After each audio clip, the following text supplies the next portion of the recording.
అందరికీ నమస్కారం and welcome to Sakshi family. చరిత్ర ఎప్పుడూ అలా సువర్ణాక్షరాలతో లిఖితమై ఉంటుంది ఎల్లకాలం అంటే బహుశా ఇవాల్టి రోజుల్లో పొరపాటే అని చెప్పాలి. ఎందుకంటే ఈ చరిత్ర ఏ సిరాతో రాస్తున్నారని ప్రశ్నించుకోవాల్సిన అనేక సందర్భాలు వస్తున్నాయి. సినిమాల్లో ఉదాహరణకి గడిచిపోయిన చరిత్ర గురించి ఇంటర్ప్రిటేషన్స్ మారిపోతున్నాయి.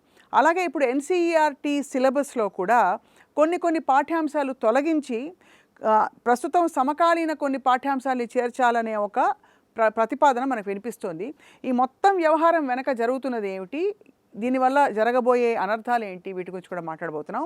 అందరికీ సుపరిచిత పవర్ఫుల్ వక్త అండ్ సోషల్ యాక్టివిస్ట్ కృష్ణకుమార్ గారు మనతో మాట్లాడబోతున్నారు ఈ అంశంపై. నమస్కారం కృష్ణకుమార్ గారు, సాక్షికి స్వాగతం. సో ఈ మధ్య కాలంలో మీరు సినిమాలు చాలా చూసుంటారు. మనకి ఒకటి మైథలాజికల్ సినిమాలు చాలా వస్తున్నాయి, చారిత్రక సినిమాలు చాలా వస్తున్నాయి. ఏం జరుగుతోంది చెప్పండి, మీకు బ్రాడ్గా చూస్తే ఏమనిపిస్తోంది? అసలు మొదటగా వీళ్ళు కాశ్మీర్ ఫైల్స్ సినిమా, ఆ తర్వాత కేరళ స్టోరీస్ ఏం చేస్తున్నారంటే వీళ్ళు చాలా తెలివిగా సినిమా మొదలెట్టినప్పుడు ప్రచారంలో మట్టుకు ఇది చారిత్రాత్మక కథ అని మొదలెడుతున్నారు. అందరూ చరిత్రనే చెప్పబోతున్నారు అని ఒక ఉత్కంఠత రేపుతున్నారు. రేపిన తర్వాత ఏం చేస్తున్నారంటే వక్రీకరించి తీస్తున్నారు, వాళ్ళకి నచ్చినట్టు తీస్తున్నారు. ఇదేంటి అని ఎవరన్నా ప్రశ్నించారనుకోండి, గట్టి గొంతుకులు ప్రశ్నించారనుకోండి, నో నో నో నో ఇది కల్పితం అంటున్నారు. అది కానీ మీరు ఇప్పటి వరకు డిజైన్ చేస్తూ వచ్చింది ఏంటి, జనాలకు ఎక్కించింది ఏంటి? ఇదే పని రాజమౌళి కూడా చేస్తాడు. ఇవన్నీ ఒకే తాను గుడ్డలు, ఒకే తానులో గుడ్డలు ఇవన్నీ. ఎందుకంటే మన RRR సినిమా తీశాడండి అతను. బాహుబలి సినిమా అప్పుడు పెద్దగా అతన్ని ప్రశ్నించలా, ఎందుకంటే అది ఎప్పుడో జరిగిపోయింది. ఆ రాజులు ఈ రాజులు వాళ్ళది కొంచెం వీళ్ళది కొంచెం వీళ్ళది కొంచెం వాళ్ళది కొంచెం వేసి ఒక టైలర్ మేడ్ స్టోరీని తయారు చేశాడు. ఎవరో దాని గురించి బాధపడలా. కానీ RRR దగ్గరికి వచ్చేసరికి అల్లూరి సీతారామరాజు ప్లస్ ఇక్కడ తెలంగాణ యోధుడు కుమరం భీం ఈ ఇద్దరు గురించి అని ప్రచారం చేశాడు. ప్రచారం అలా జరిగింది, కానీ మీరు అనేది రైటే, ప్రచారం చేశాడు ఆఖరి నిమిషం వరకు. ఆఖరి నిమిషంలో ఏం చేశాడు, సినిమాలో ఏం చూపించాడు, వీళ్ళిద్దరూ కలిసినట్టు చూపించాడు. అసలు వాళ్ళిద్దరు ఒక జీవిత కాలంలో సమకాలీన జీవితాలు కాదు, వాళ్ళ సమకాలీనులు కానప్పుడు ఎలా కలుసుకుంటారు? దయ్యాలు కలుసుకుంటాయా మనుషులు కలుసుకున్నట్టు? కలుసుకోవు కదా. మరిది ఇప్పుడు పిల్లల మెదడుల్లో చరిత్ర సినిమా ద్వారా చాలా బలంగా నాటుకుంటుందండి. లేదు అనుకుంటే చరిత్ర పుస్తకం ద్వారా బలంగా నాటుకుంటుంది. వాస్తవం. ఈ రెండు మాధ్యమాల్ని వాళ్ళు ఎన్నుకున్నారండి. ఎన్నుకుని సినిమాల ద్వారా చేసే విధ్వంసం సినిమాల ద్వారా చేస్తున్నారు. ఇప్పుడు కేరళ స్టోరీస్ తీశారు కదా, అవును. దానిలో 25,000 మందో 35,000 మంది 30,000 మంది అమ్మాయిలు తప్పిపోయారు అన్నారు. ఇప్పుడు 30,000 మంది అమ్మాయిలు తప్పిపోయారు అనుకుందాం. 30,000 కేసులు నమోదు కాకపోవచ్చు. అందరూ కొంతమంది సిగ్గుపడి అమ్మాయి తప్పిపోయింది అంటే కేసు పెట్టరు. కనీసం 15,000 మంది అన్నా ఆ కాలంలో పోలీస్ స్టేషన్లో నమోదవుతాయిగా. అవును. అక్కడ జరిగింది 2 3 అని తేలేసరికి ఇంకప్పుడు తూచ్ ఇది ఒరిజినల్ స్టోరీ కాదు, ఇది కల్పితము అన్నారు. అవును. కాశ్మీర్ ఫైల్స్ గురించి కూడా ఇదే స్టోరీ చెప్పుకొని వచ్చారు.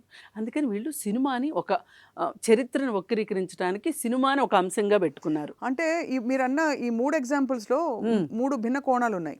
ఇక్కడ మొదటన్న RRRలో వాళ్ళిద్దరు సమకాలీకులు కారన్న విషయం నమోదైపోయింది కాబట్టి ఒక కల్పితంగా ఇద్దరు సూపర్ హీరోలు కలిస్తే ఒక కథ ఎలా జరుగుతుందో అని చూపించారని అక్కడతో సరిపెట్టుకోవచ్చు. కాదండి,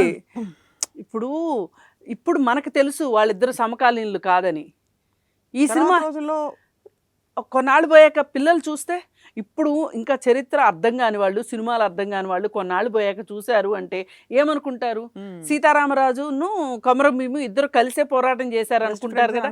అసలు ఇంకొన్నాళ్ళు పోతే ఏమనుకుంటారంటే జూనియర్ ఎన్టీఆర్ రామ్ చరణే అసలు నిజమైన కొమరం భీము, అల్లూరి సీతారామరాజు అనుకునే అవకాశం కూడా ఉంది కదా.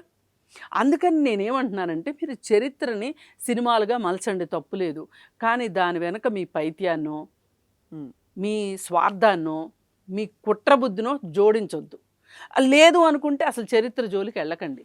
ఇక్కడ 2 అంశాలు మీరు చాలా మంచి పాయింట్తో మొదలుపెట్టారు కృష్ణకుమార్ గారు.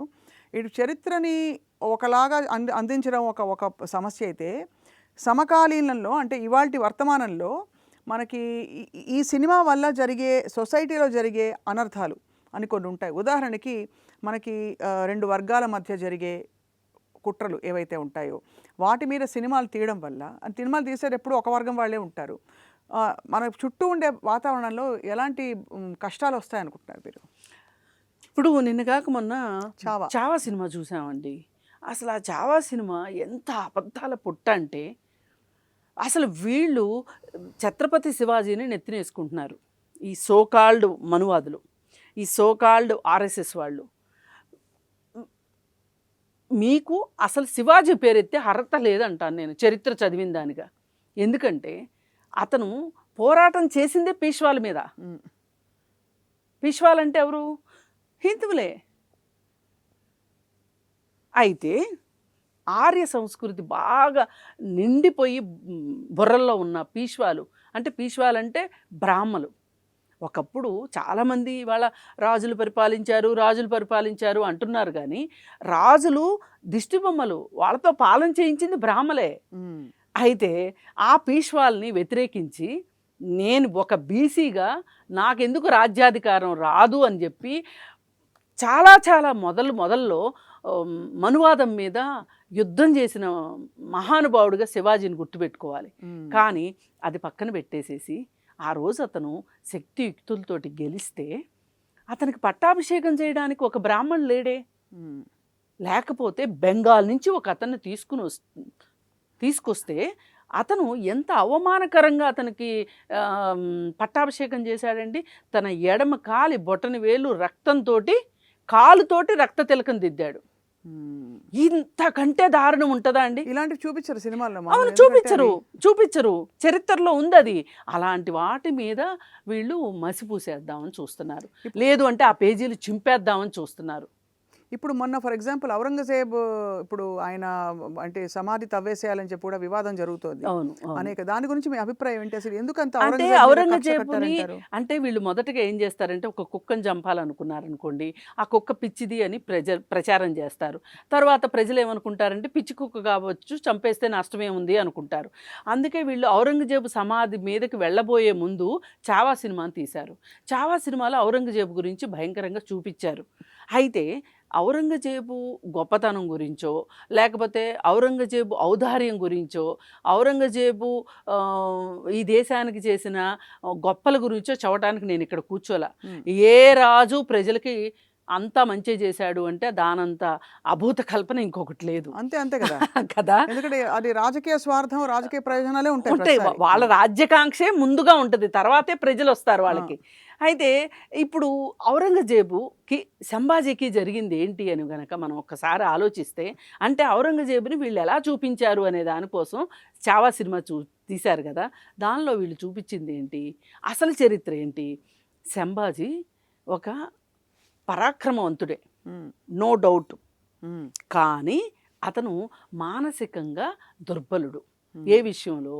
తన ఐహిక సుఖాల పట్ల చాలా దుర్బలుడు. అతనికి మంచి ఏమనాలి, మంచి క్యారెక్టర్ లేదు అతనికి. అనడానికి మనకేంటి తార్కాణాలు? అయ్యో, చరిత్రలో రాసి ఉంది. అసలు శివాజీ ఈ కొడుకును తట్టుకోలేక, ఈ కొడుకు చేస్తున్న దుర్మార్గాలు తట్టుకోలేక, ఏ అమ్మాయి నచ్చితే ఆ అమ్మాయి కావాల్సిందే, ఆ కాంక్ష ఉంది అతనికి. అతను తట్టుకోలేక అతన్ని కర్ణాటకకి పంపించేసేసాడు, అమ్మమ్మ వాళ్ళ ఇంటికి. అక్కడ అంటే ఇదంతా ఏ చరిత్రలో ఎవరు రాసింది? ఎవరు రాశారంటే, ఇప్పుడు మనకి లండన్ నుంచి ఎక్కువ మనకి చరిత్రకారులు ఉన్నారు. అయితే వాళ్ళు రాశారు. వీళ్ళు ప్రపంచం మొత్తం గురించి రాశారు, మనం ఒక్కళ్ళ గురించే రాయలేదు. ప్రపంచంలో ఎక్కడైనా రాశారు, చరిత్ర రాశారు, అది లిఖించబడి ఉంది. సరే, అయితే ఇతన్ని అమ్మమ్మ వాళ్ళ ఇంటికి పంపించేసేస్తే అతను రాజ్యకాంక్ష కోసం పీష్వాల సహాయంతో ఇక్కడికి వచ్చి సైన్యాన్ని తయారు చేసుకుని తండ్రిని చంపేశాడు సంభాజీ. అవునా? చంపేసిన తర్వాత అతను రాజ్యాన్ని అధిష్ఠించిన తర్వాత అప్పుడు ఔరంగజేబు మళ్ళీ ఈ రాజ్యాన్ని కావాలనుకున్నాడు. కావాలనుకున్నప్పుడు అదే పీష్వాల సాయం తీసుకున్నాడు. అదే పీష్వాల సాయం తీసుకుని ఫస్ట్ పీష్వాలు ఔరంగజేబు సాయం తీసుకొని సంభాజీని వధించిన తర్వాత పీష్వాల రాజ్యంలోకి వచ్చారు. ఓకే, నేనేమంటానంటే సరే, ఔరంగజేబే తప్పుడోడు అనుకుందాం, ఔరంగజేబే మోసగాడు అనుకుందాం, అతనికే రాజ్యకాంక్ష ఉంది. సంభాజీని అసలు మతం మారమని హింసించినట్లుగా ఎక్కడ చరిత్రలో ఆధారం లేదు. అంటే ఇది చాలా ఆశ్చర్యపరిచింది ఈ అంశం. ఎందుకంటే ఇప్పుడు ఇవాళ అతి పెద్ద సమస్య ఇదే కదా, మత మార్పిడి, మతం అన్నది. అసలు ఇప్పుడు అతను ఎవరితోటి ఇంటర్వ్యూ తీసుకున్నాడు? సంభాజీతోనే ఇంటర్వ్యూ తీసుకున్నాడు, శివాజీతోనే ఇంటర్వ్యూ చేసుకున్నాడు. ఆ రాసిన ఆయన కథ, ఆయన పేరు నాకు గుర్తులేదు కానీ ఎందుకు మనకు గూగుల్లో కొడితే వచ్చేస్తుంది. ఆయన ఏ రోజు కూడా మతం మారమని నాకు ఒత్తిడి ఉంది అని ఏ రోజు చెప్పలేదు. అంటే మతం మార్చడానికి ఆయన చంపి హింసించి ఉంటాడా అన్నది కూడా ప్రశ్నార్థకం అంటున్నారు. కానీ అంటే ఉన్న వ్యక్తులు ఎవరో ఒకళ్ళు చెప్తారు కదండి ఈ సంగతి. అవును, ఎవరో ఒకళ్ళు అయితే చెప్తారు కదా. అతన్ని చంపటం కోసం, సంభాజీని చంపటం కోసం అతని సైన్యాధ్యక్షుడే ఏం చెప్పాడు, పలానా చోట ఒక అందమైన స్త్రీ ఉంది అని చెప్పి తీసుకుని వెళ్ళాడు.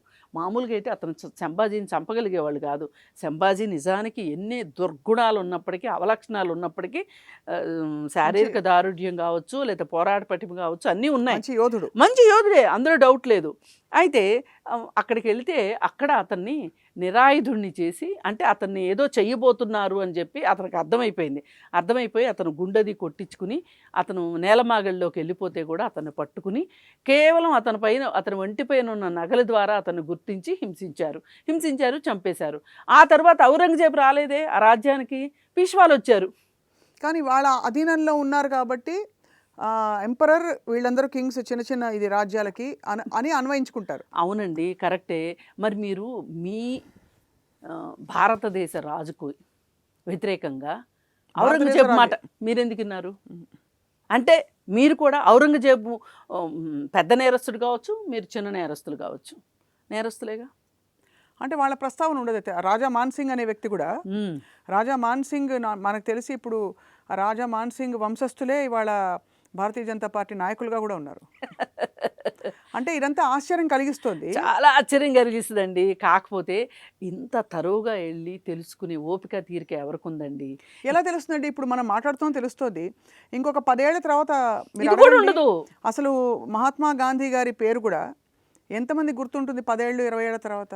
అలాగే ఇప్పుడు ఎన్సీఈఆర్టీ సిలబస్లో కూడా కొన్ని పాఠ్యాంశాలు తొలగించి ప్రస్తుతం సమకాలీన కొన్ని పాఠ్యాంశాన్ని చేర్చాలనే ఒక ప్రతిపాదన మనకు వినిపిస్తుంది. పిల్లల మెదడుల్లో చరిత్ర సినిమా ద్వారా చాలా బలంగా నాటుకుంటుందండి. లేదు అనుకుంటే చరిత్ర పుస్తకం ద్వారా బలంగా నాటుకుంటుంది. సినిమాల ద్వారా చేసే విధ్వంసం సినిమాల ద్వారా చేస్తున్నారు. అందుకని వీళ్ళు సినిమాని ఒక చరిత్రను వక్రీకరించడానికి సినిమాని ఒక అంశంగా పెట్టుకున్నారు. ఒక కల్పితంగా ఇద్దరు సూపర్ హీరోలు కలిస్తే ఒక కథ ఎలా జరుగుతుందో అని చూపించారని అక్కడతో సరిపెట్టుకోవచ్చు. కాదండి, అంటే మనం డివైడ్ చేసేసుకుంటున్నాం అనే ఒక ఆందోళన. డివైడ్ చేసుకోవాలనే ఉద్దేశంలో ఉన్నారు. నిజంగా ముస్లిమ్స్ అందరూ చెడ్డవాళ్ళు అయితే